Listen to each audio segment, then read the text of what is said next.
Yo, yo, yo, I'm Candy, I be knitting, and today I be discussing a recent finished object, the Durak by Mel Kennedy. And there goes my notes I just knocked over, excellent. Um, this is a bottom-up seam sweater by Mel Kennedy, and we're going to talk about the pattern a little bit. Usually in my deep dives, I find a lot of details about the pattern, but it's a fairly straightforward pattern, and this is all in my hand spun. So I don't have too much to talk about in the way of the pattern. If you have specific questions that I don't cover, definitely let me know. But I wanted to discuss this pattern in the context of knitting for my husband, in that respect, knitting for a different body type, and also knitting with my hand spun. This is 100% hand spun. But first, a little bit of facts about this pattern. As I said, it's the Durak, which I believe is a Russian term. It's like a Russian game, kind of like Go or chess. And don't know why the pattern's called that, but that's what Google came up with. And it was published in June 2023. And right now it is available on Ravelry for $8. And with that, you get the children's patterns as well as the full adult pattern. Or I knitted it from this magazine right here. It's Barocco Portfolio number 8, the family collection. And this is a collection of patterns that are all from Barocco yarns and worsted weight yarn. So they have a list of all of their different lines of worsted weight yarn at different price points, from acrylic to 100% wool. And there are several patterns in here. So in my humble opinion, what is this? 1, 2, 3, 4, 5, 6, 7, 8, 9, 10 patterns. There's a hat, a blanket, a dress, a vest, and several pullovers. I believe if you're interested in this pattern, this is a good value to pick up, because I can already see myself knitting several things out of here and knitting this sweater again. And so if I knit at least 3 things out of here, I would have gotten my money's worth.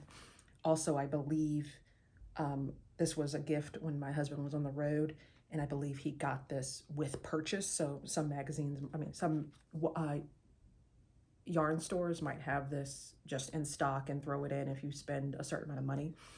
And also, with Joann going out of business, a lot of people are concerned about finding affordable yarns, but Barocco is one of those yarns that's, a well-known, reputable brand that is fairly reasonable in price, and you can find it at a lot of local yarn stores in a variety of colors.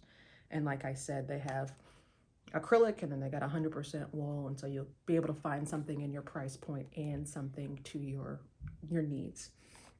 So that's this sweater. Some details about this sweater: it is knitted from the bottom up and then seamed. There is no short row shaping. It's all just blocks. There's a schematic in the pattern. So you knit a front panel, and you do just some casting off here to get the curve of the neck, and then you do the back, and you put the back stitches on hold and seam those up together. Then you do the sleeve with some increases, and then you seam that puppy together. Like I said, it's a very straightforward pattern. I would say it's definitely beginner friendly, with a couple of caveats. One, they do not tell you how to seam. They just say, hey, seam it together. And so if it's very, very easy to, don't be intimidated by that, but you'll have to go that step further of researching the best way to seam a pattern together. I did mattress stitch. That's my go-to seaming method, especially if there's no specification. Certainly with shoulders, you always have the option to leave stitches on hold and do what's called a 3-needle bind off with the shoulders together.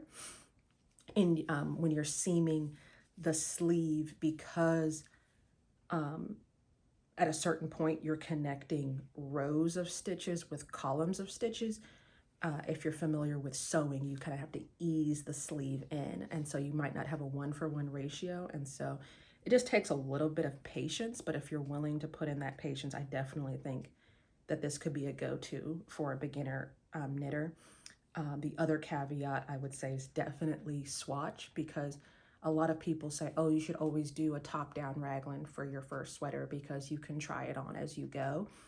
But if you swatch, and if you do a reasonable swatch, like a good size swatch, and wash it and block it and see what kind of fabric you're getting, I have found that, trust the process, you will get a wearable sweater in the end. If you just kind of wing it and kind of like eyeball it and then you seam it together in the end, you're leaving it up to chance.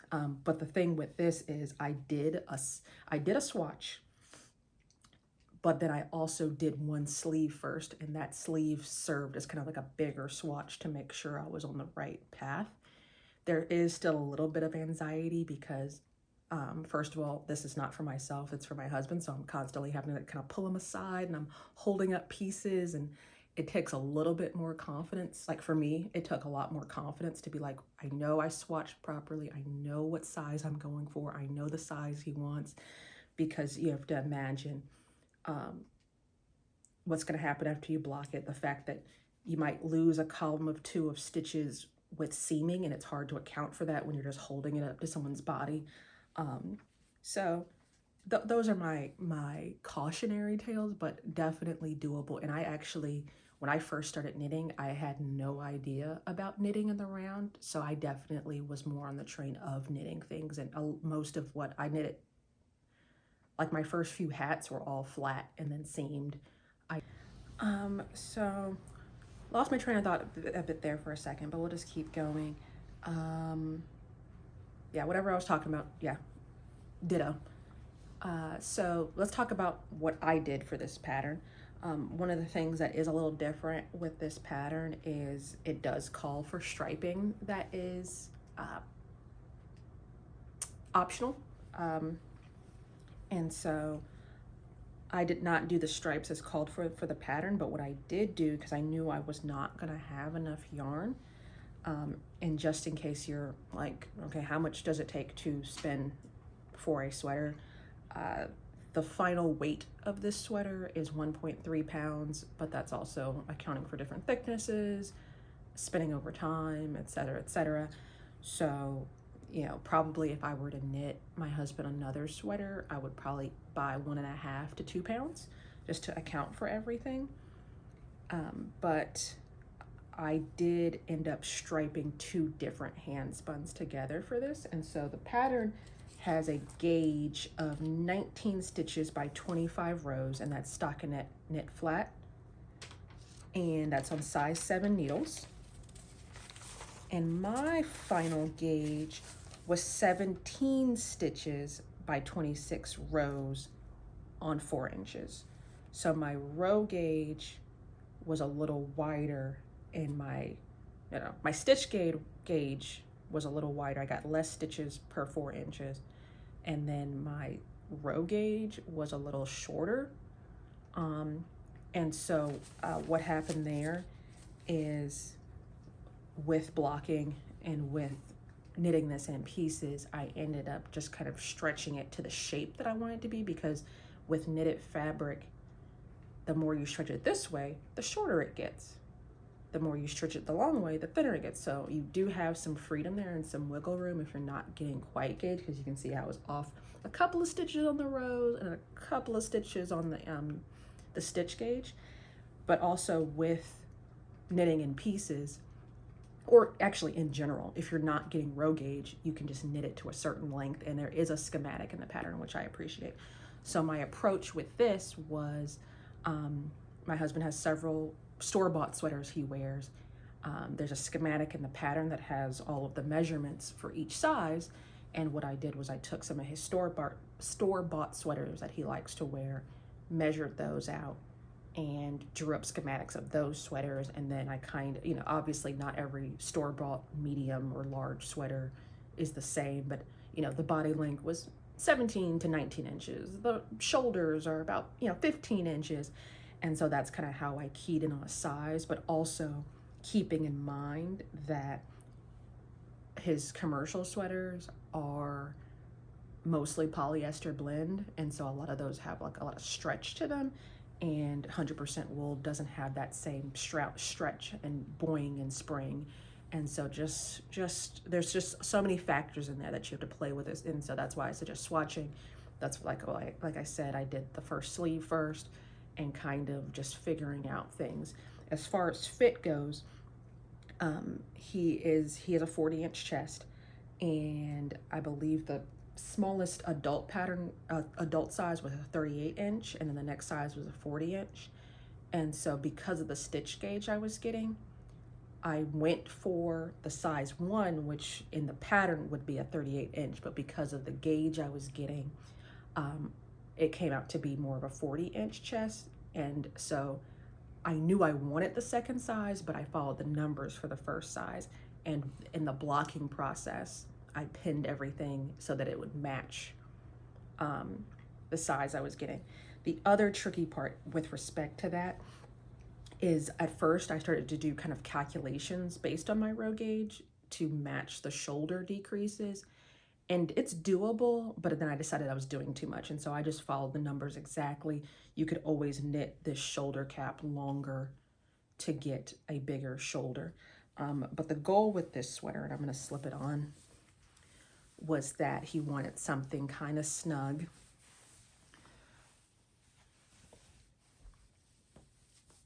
And so it was like just kind of like playing with those numbers a little bit, because you want it to be snug, but you don't want it to be like tight and, you know, look ill-fitting, you know. And so definitely had to play with it a little bit. And let me show you the yarns I use. We can get into the yarns I used. And this yarn is connected to a swatch that I'm working on. So I have this newer hand spun, and this is RH Lindsay, and I had a pound of this. And this is taupe from RH Lindsay, and I spun all of this 2-ply using my drop spindle. I spun it on my drop spindle, then I plied it on my Asher traditional wheel. And then I realized with sampling, I had taken some out to do some other projects with, it was not going to be enough yardage to do a full-size sweater for my husband. And that was an interesting thought, because usually I go for a 40-inch chest measurement on my sweaters, but the yardage is very different because I'm 5'6". My biggest area is my chest, and I can play around with length. I like a crop fit sometimes. My husband is 5'11", has a 40-inch chest, and I'm about 160 something pounds. He's about 180 something pounds. And so it's just, you know, the same chest circumference. You know, that's why it's so important to A, swatch, and B, look at those schematics and look at all the measurements in the schematics. That's the other thing too about this pattern. There's very little changes between the sizes.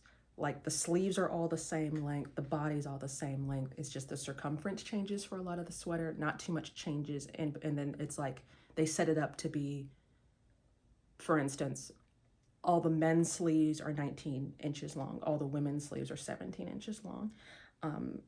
I ended up knitting his whole thing to pattern. He liked all the numbers and all the measurements that were coming out, and the measurements were pretty much comparable to store-bought sweaters. But like I said, I was not going to have enough yarn to knit the whole thing in just this hand spun. And so I went to my bin O hand spun, and I had what I've been referring to as some OG hand spun. And this was a fleece I got from Maryland Sheep and Wool. And it's, when you see them side by side, you can see this one's a little bit more dark gray. This one has more light gray and some flecks of white in it. And this is the first fleece I bought. Did not a great job processing it. Spun, I don't know what skein is which. Some of them are 2-ply, some of them are 3-ply, some of them are on drop spindles, some of them were on after I bought a fleece before I bought my wheel. So some of these were on drop spindles. And so I just kind of took out the skeins that looked the most reasonable. And so what I did with this was, for the cuffs, I used all of the newer hand spun that's thinner and more consistent.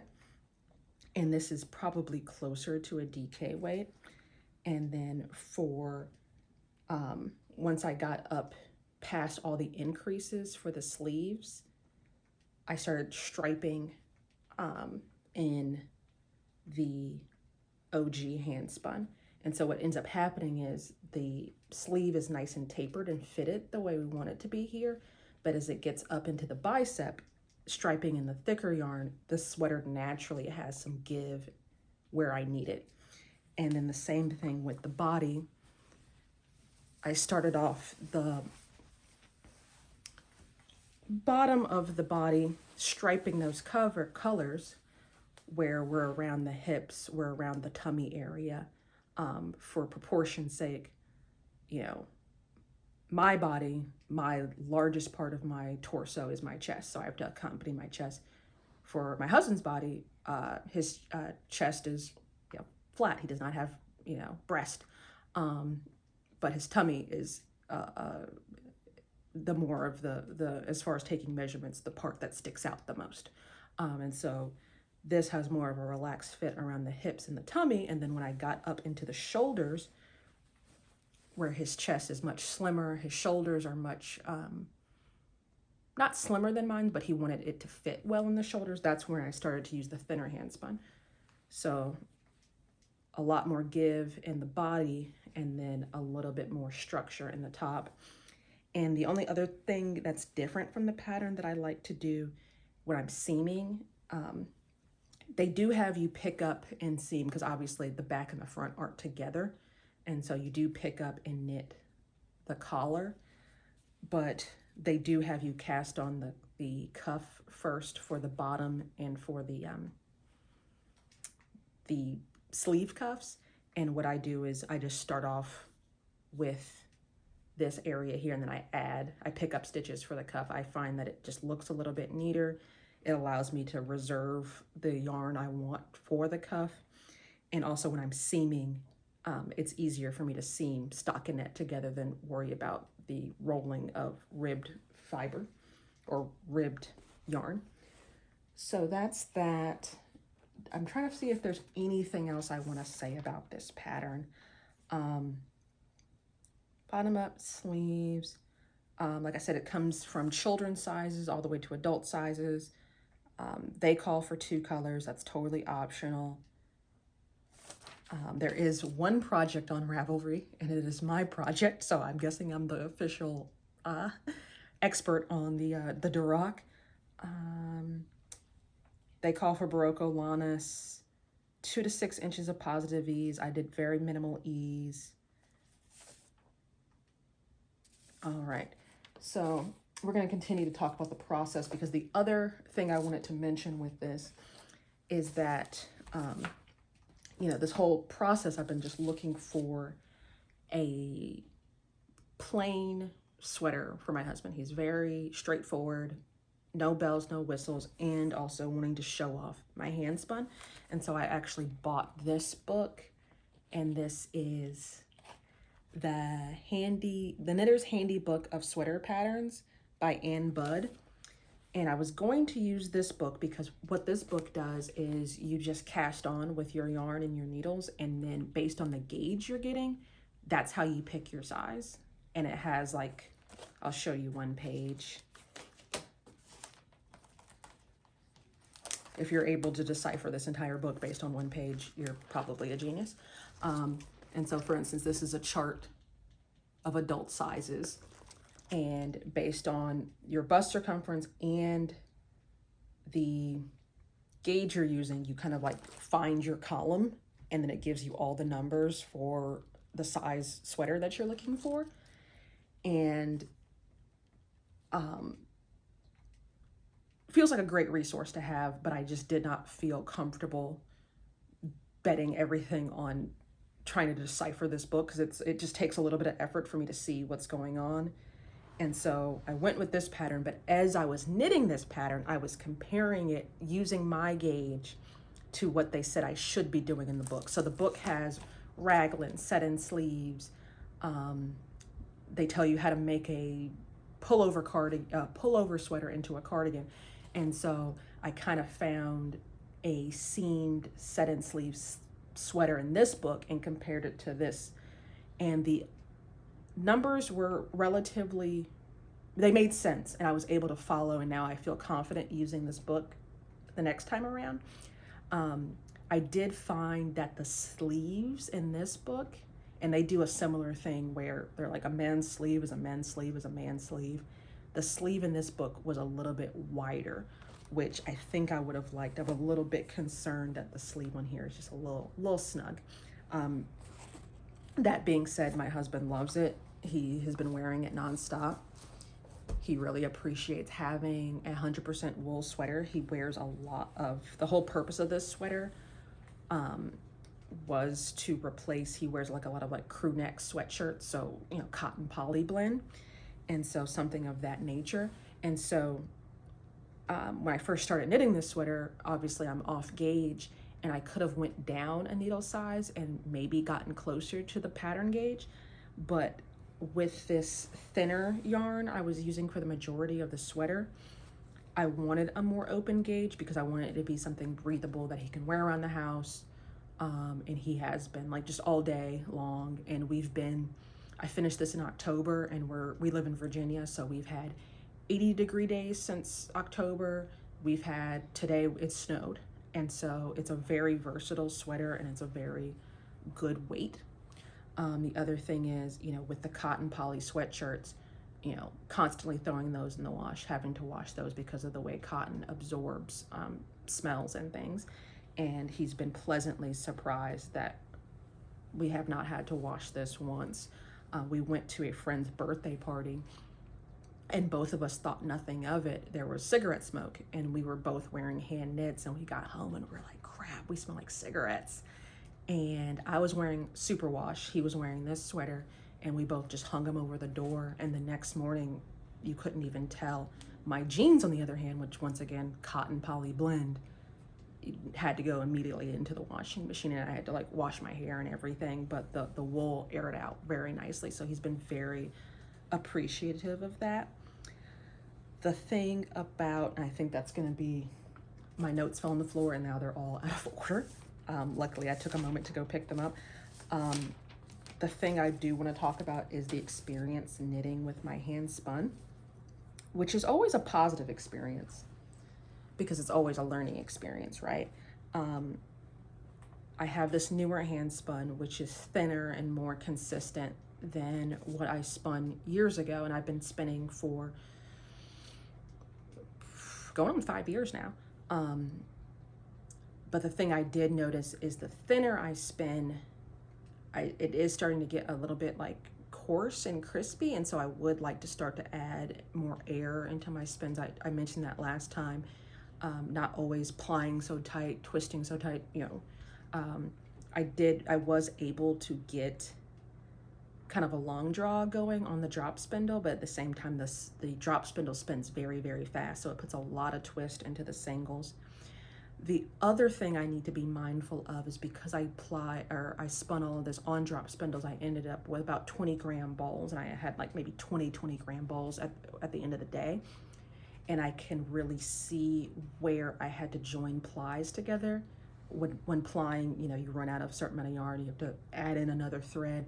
And I really would like to work on making that less visible, because there are definitely parts where a strand is just popping out and I'm just, you know, kind of felting it together to get it back together. The older yarn, you know, much more fluffy, much more inconsistent. I have already had to de-pill this sweater. One, because I didn't get a lot of twist in the beginning of knitting my yarn. But also because of the way I prepared this fleece, and I've also spoken about this before, I was always so precious about getting every bit of fiber, and there were definitely little bits here and there that I should have just put into the compost. I have a drum carder over here, and I just remember drum carding and then taking the carding ways, and I'm like, I'm gonna put this right back through the carder, and really trying to get every little bit of second cut and nep into the fiber. And it's, you know, the result is that I'm gonna have a little bit more pilling. It doesn't seem to bother my husband. It bothers me a little bit, but it's just, like I said, it's just information. And I don't know if it's so much pilling or, like I said, little neps that are coming off of the fiber.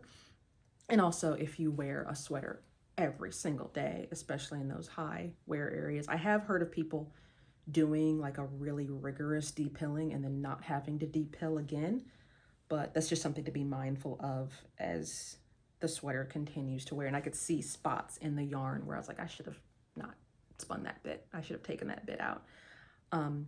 The other thing is when I was processing this fleece, I was very mindful about not felting the fleece. And so a lot of the guidance is wash your fleece in hot, hot, hot water, but don't handle your fleece when it's in the hot water, or you could felt it. And so I was waiting for the wool to cool off, and that left a lot of lanolin in the yarn. And so as I was blocking this, I took the opportunity to block it in hot water, and then I removed it when the water was still hot to wash some of that lanolin out, because it's like this yarn is like sticky, crunchy in some places. But once I washed it in the warm water and pulled it out of the warm water, the fabric is indiscernible and it's very, very soft, and it's not bothersome at all. That is an optional thing. A lot of people like a little bit of lanolin because that's where the waterproof properties of wool come in. But the fact that I'm mixing these two yarns together, I wanted it to be more seamless, and the fact that I was trying to get a certain level of drape from this sweater. So that's that. I don't have anything else to talk about with regards to that.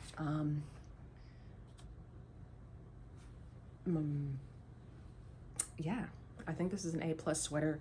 My husband loves it. He's been wearing it nonstop, like I've said. He now only wants things made out of hand spun. He really appreciates the hand spun. I put one of my little tags. I have candibknittin tags. I put that in the back just so he can tell where the back is. It comes down just a little bit in the front. And I think this is gonna be the beginning of a wonderful friendship of me, buying fiber, spinning it up. I mentioned before, I love like the big bright neon colors, but I always have these two kind of warring wolves inside of me. Like I love the bright colors for myself when I'm dressing myself, but then I have this love and affinity and appreciation for wool and farm fresh fibers and different breeds and learning more about breeds. So I think this is going to be a really great collaboration, because now I'll have someone that I can kind of offload those farm yarns onto, because I wouldn't necessarily wear an all brown sweater. He loves it though, and so I think that's going to be a great collaboration as I come into more natural fibers, and I can save all the bright superwash for myself.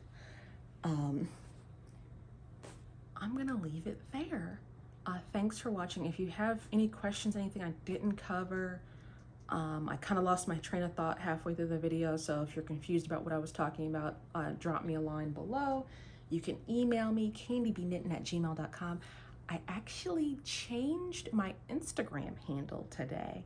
I'm officially at candibknittin on Instagram. I'm Rulude Gardens no more. I started my Instagram as a gardening Instagram just because I wanted to take pictures of my plants, and I knew my family and friends did not want to see my plants. And then I started knitting, and then the knitting has kind of overtaken. And so I'm just like, I think this is more of a knitting account. And it feels awkward to be like, oh, I'm Rulude. And everyone's probably like, what does that even mean? If you do know what that means, let me know. But for the most part, I think candibknittin going forward, I'm candibknittin on Ravelry. I got the Gmail account. And so I just think it makes a lot more sense. I'll have a link to this book below. I think this is a great resource. $20, not bad at all. The sweater was a hit.